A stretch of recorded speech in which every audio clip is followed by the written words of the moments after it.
Hello കൂട്ടുകാരെ, അപ്പോൾ എല്ലാവർക്കും സുഖമാണെന്ന് വിശ്വസിക്കുന്നു. 2 ദിവസമായിട്ട് നമുക്ക് വീഡിയോ ഒന്നും ഇടാൻ പറ്റിയില്ല. അപ്പോൾ എല്ലാവരും സുഖമായിട്ടിരിക്കുന്നോ? ഭക്ഷണമൊക്കെ കഴിച്ചോ? അപ്പോൾ എല്ലാവരും നമ്മളെ കഴിഞ്ഞ വീഡിയോയിൽ ലൈക്ക് അടിച്ച് സബ്സ്ക്രൈബ് ഒക്കെ ചെയ്തോ? അപ്പോൾ കഴിഞ്ഞ വീഡിയോയിൽ നമ്മളൊരു ചോദ്യം ചോദിച്ചായിരുന്നു.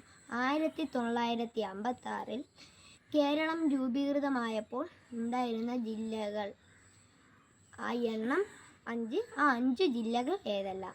ഉത്തരം: തിരുവനന്തപുരം, കൊല്ലം, കോട്ടയം, തൃശ്ശൂർ, മലബാർ. ഈ 5 ജില്ലകളായിരുന്നു ഉണ്ടായിരുന്നത്. അപ്പോൾ ഇന്ന് നമുക്ക് കുറച്ച് ചോദ്യങ്ങളും നോക്കാം, പിന്നെ നിങ്ങൾക്കുള്ള ചോദ്യങ്ങളും തരാം. ഇനി നമുക്ക് ഇന്നത്തെ ക്വസ്റ്റ്യൻ നോക്കാം.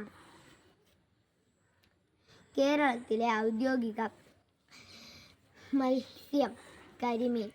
കേരളത്തിലെ ഔദ്യോഗിക മൃഗം ആന. കേരളത്തിലെ ഔദ്യോഗിക പാനീയം ഇളനീർ. കേരളത്തിലെ ഔദ്യോഗിക ഫലം ചക്ക. കേരളത്തിലെ ഔദ്യോഗിക ശലഭം ബുദ്ധമയൂരി. ഇനി നിങ്ങൾക്കുള്ള ചോദ്യം. അപ്പം നാളത്തെ ദിവസത്തെ പ്രത്യേകത എന്താണ്? നാളെ നവംബർ 14 ശിശുദിനം. അപ്പോൾ അതുമായി ബന്ധപ്പെട്ട ഒരു ചോദ്യമാണ് നമുക്കിന്ന് നോക്കാൻ പോകുന്നത്. ആരുടെ ജന്മദിനമാണ് ശിശുദിനമായി ആഘോഷിക്കുന്നത്? അറിയാവുന്നവർ കമൻറ്റ് ചെയ്യൂ. പിന്നെ ലൈക്കും സബ്സ്ക്രൈബും ഷെയറും ചെയ്തോളൂ. ടാറ്റാ.